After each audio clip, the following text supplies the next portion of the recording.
Hello and welcome to Tell Us Your Effin' Story, a BDC Partners podcast where we go behind the scenes with some of the most interesting people in the franchising sector. I'm your host, Bruce McFarlane, my co-host, Dave Lindsay.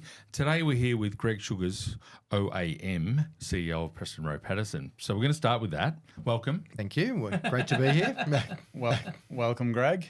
You ready? I'm ready to go. Tell us your fucking story.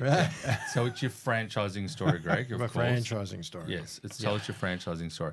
So no, normally we, go back and learn all about you, but I'm going to start with the Order of Australia. So amazing. Congratulations, 2015. You're recognised for your service to the community, to the Frankston community. We're going to talk a bit more about the peninsula. It's Another one. Another one. So there's something in the water down there. It's, so leadership roles, Rotary Club, Frankston Chamber of Commerce over a number of years, and the property valuation industry. So amazing honour. Congratulations. Thank you. Tell us about the process. How did this all happen? Well, you don't really know about the process. It just happens.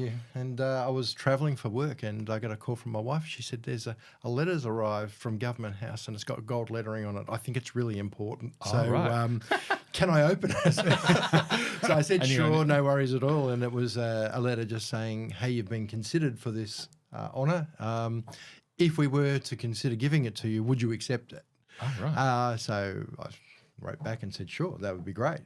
But you don't really know who nominates you or anything. It's just a really secretive process. And I've nominated a number of people since I got it. Oh, so you can nominate now? And I nominate people. Anybody from the whole community can nominate whoever they choose. And it goes through quite a process. It takes about 3 years to go from start to finish. And they check you out completely to make sure, and they get referees from anything that you've supposedly done. And so it was a great honour.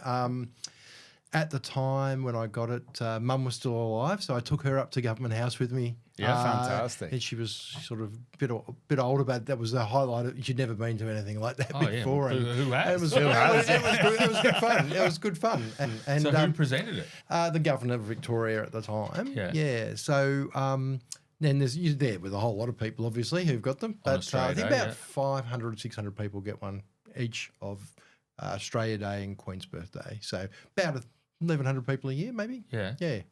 So, I feel pretty honoured to have got it. It was really good, yeah.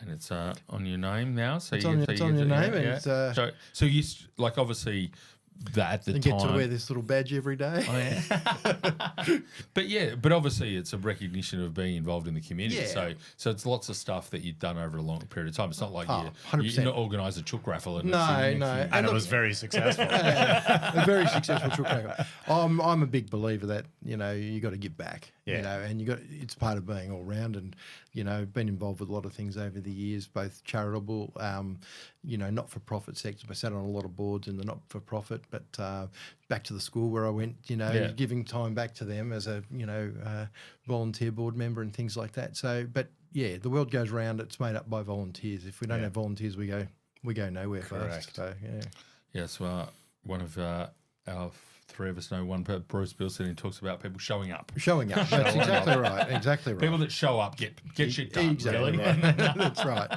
So, you talked about school. So you grew up on the Mornington Peninsula. Yeah. Not initially. I actually was born just literally around the corner from the studio here in High Street. Actually, I lived on High Street, but moved down to the Peninsula when I was about 7. Okay. And my father bought a small business down on the Mornington Peninsula. Yeah. Still there today, a concrete batching plant down at Dramana, just off the freeway. Concrete batching plant, yeah. Just as you do.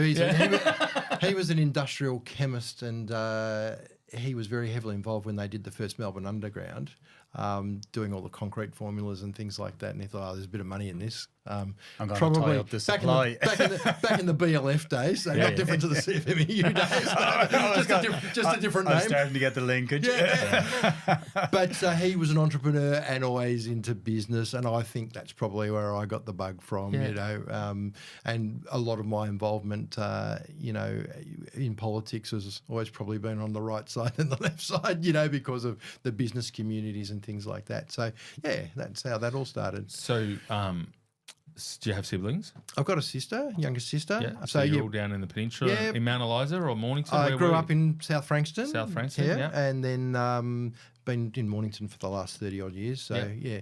Haven't gone far. Haven't gone far. I mean, I'm on a plane every week somewhere else, but I love coming home to the Peninsula. Yeah. And so Dad was in business. What did Mum do? Yeah, Mum was the same. She was in business. Business? They worked together for a while, and then she went, and did something else because they found that was a bit too hard to work together. So thought best to stay married, do different jobs. Yep. But always small business. Yep. Yeah, always small business. And did you work in either of the businesses? No, I was too young then. Yeah. Too young. Oh, so he sold it before I sort of came along, and he headed overseas and started doing things in Saudi Arabia and the Middle East, and trying to make a lot of money over there.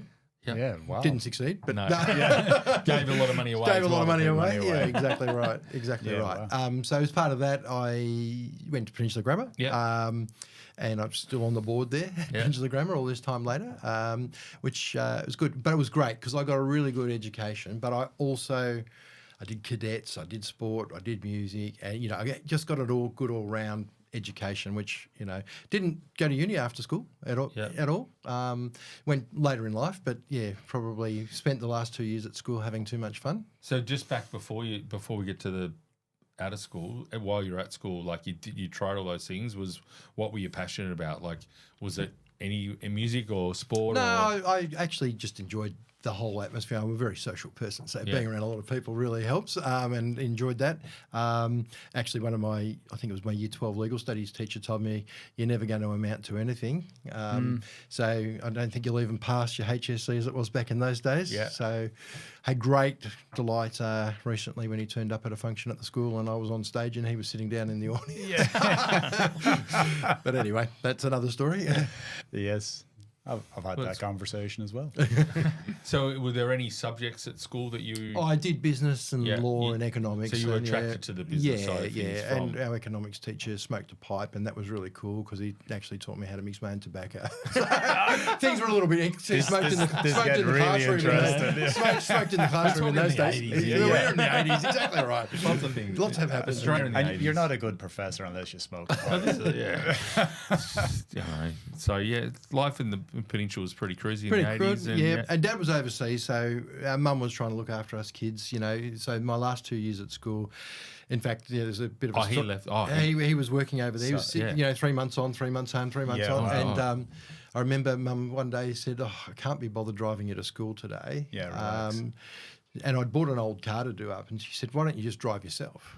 So 17 years old, L plates, and started driving to school. So I asked for a car parking pass. Take the L plates off? I did, but I asked for the car parking pass so I could park the car on the school grounds, and they gave me one. So I just drove to school for the rest of the year. Didn't even have a license. No one ever asked the question.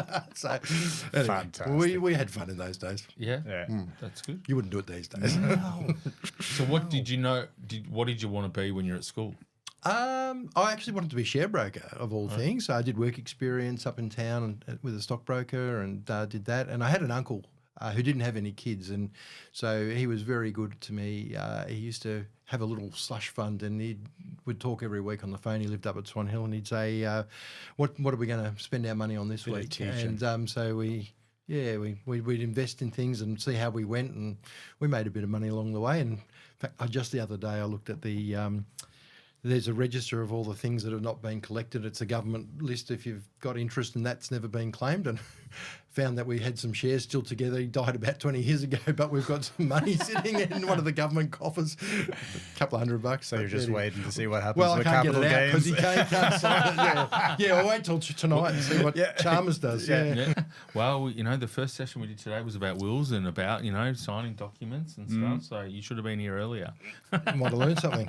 Yeah. So you finished, did you you have part-time jobs? Yeah. So, what did you do?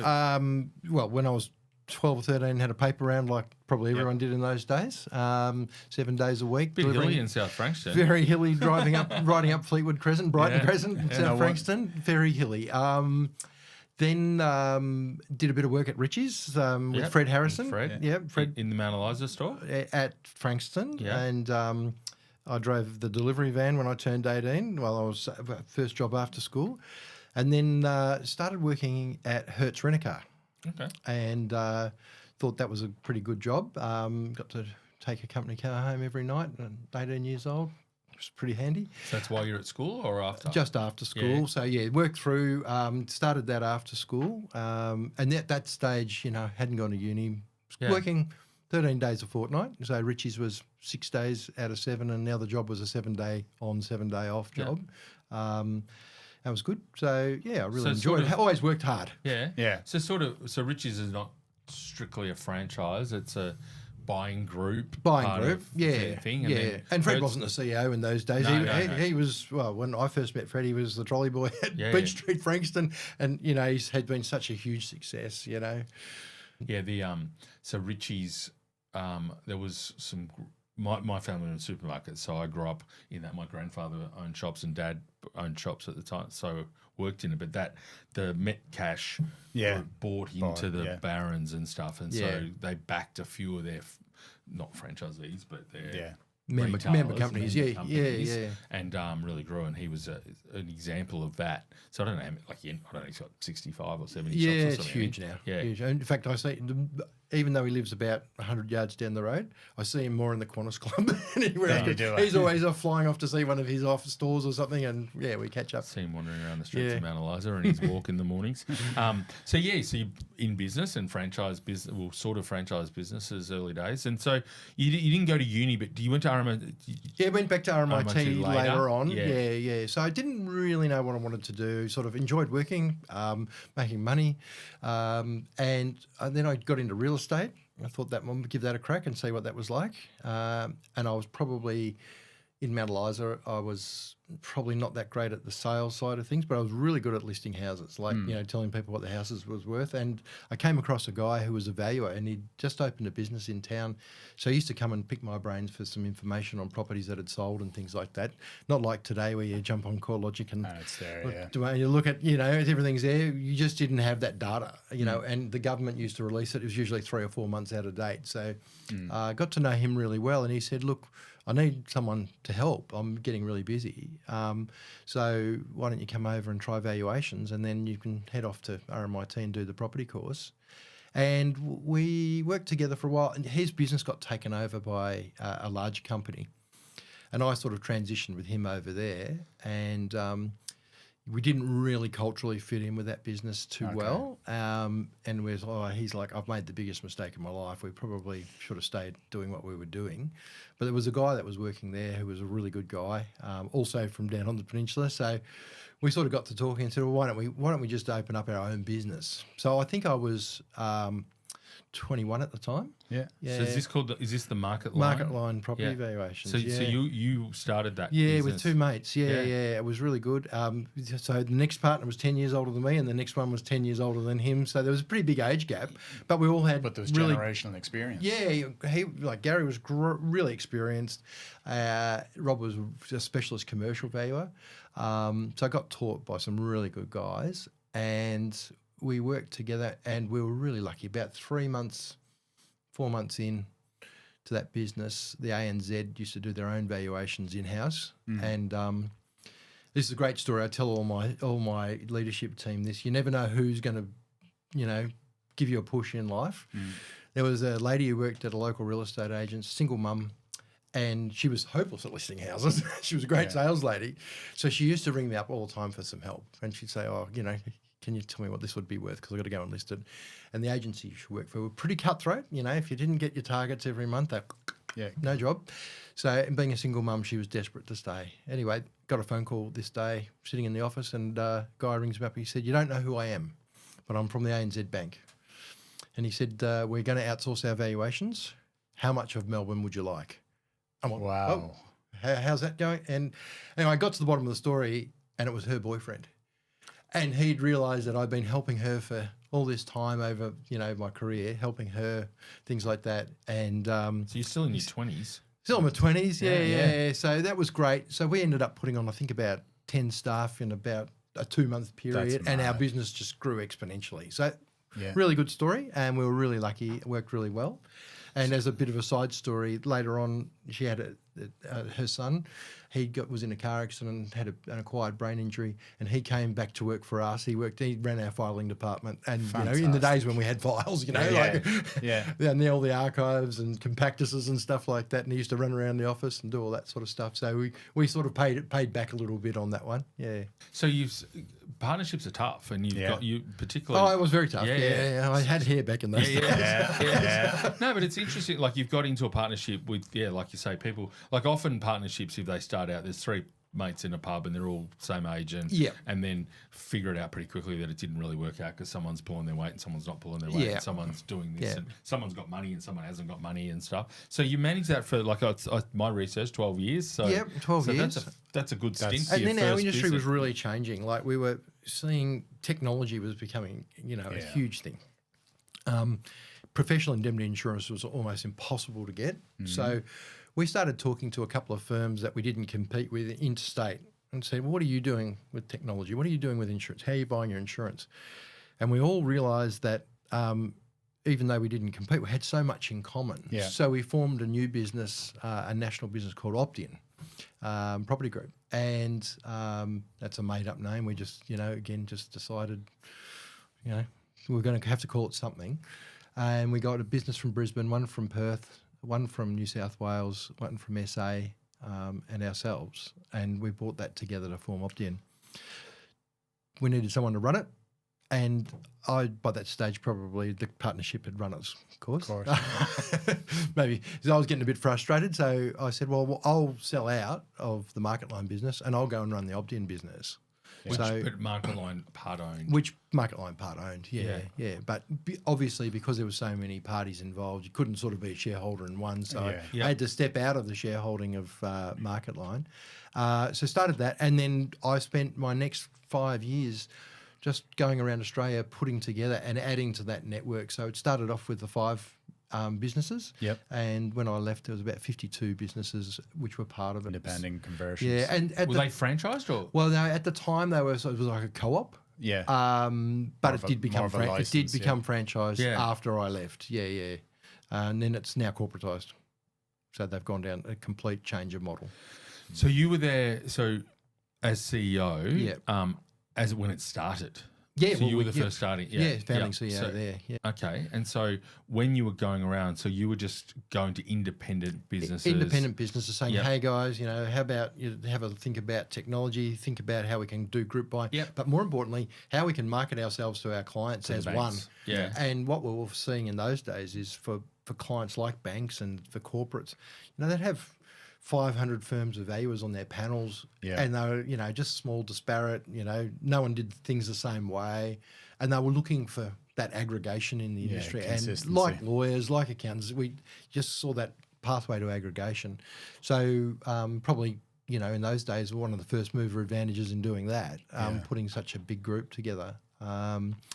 Which now I've got my own business has been harder because I went and picked the eyes out of all the independents back then, and now I've had to go back round and find people. But again, in those days, because it was so new, a lot of people who were independent said, "No, we'll survive. We'll be able to do this by ourselves. We don't need a bigger group to come along." But as the market forces have changed, we've seen that they've said, "Okay, well, maybe we do need a bit of help." And so been able to revisit some of the people I broke bread with early on in the piece.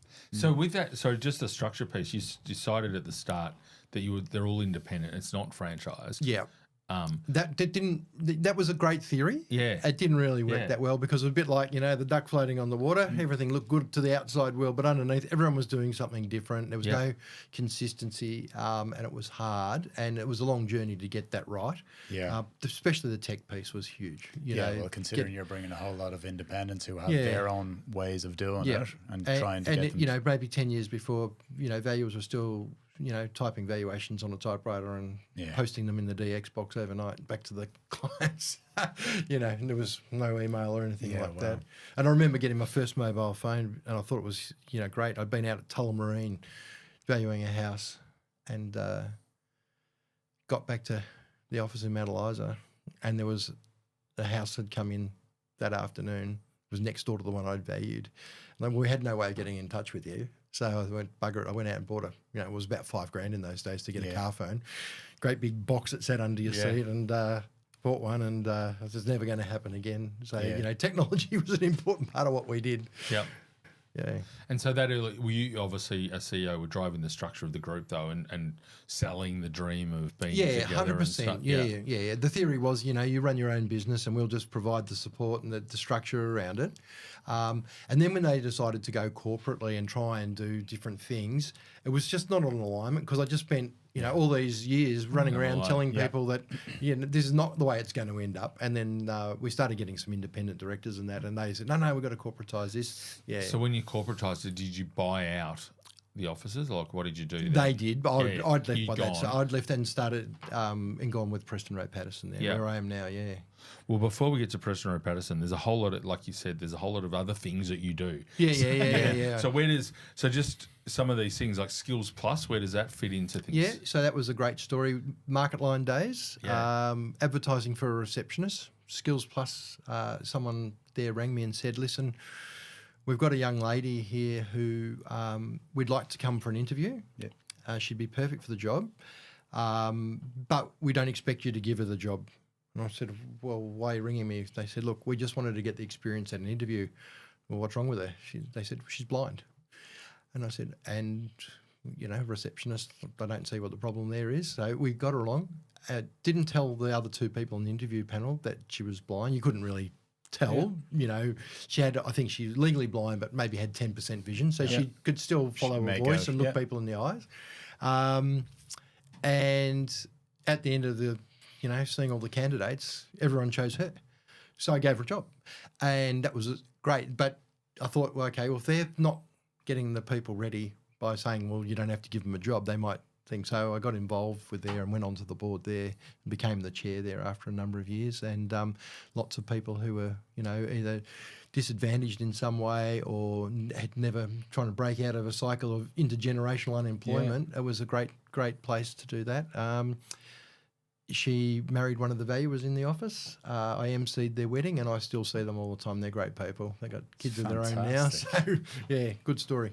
So when obviously Rotary and Chamber of Commerce, so from a long time ago, you were involved in those two organisations. So I think Rotary was an interesting one because, I think if you're running a business in a local community, you've got to become part of the local community. And I found that was a really easy way of getting involved with other business people. And you don't go into it because you get business out of it. But over the years, I got a lot of business out of it. But I also made some terrific mates who are still mates today. So, yeah. Which club was it? Frankston Sunrise. Yeah. I played in a few of the golf days. Yeah, a few of the golf days. Yeah. I was a Rotary Exchange student. So okay. Yeah. Well, my wife and 16. My wife and I hosted probably about 10 exchange students over our life. We got really involved in that program. It was good. It's good. And obviously the school you've mentioned, and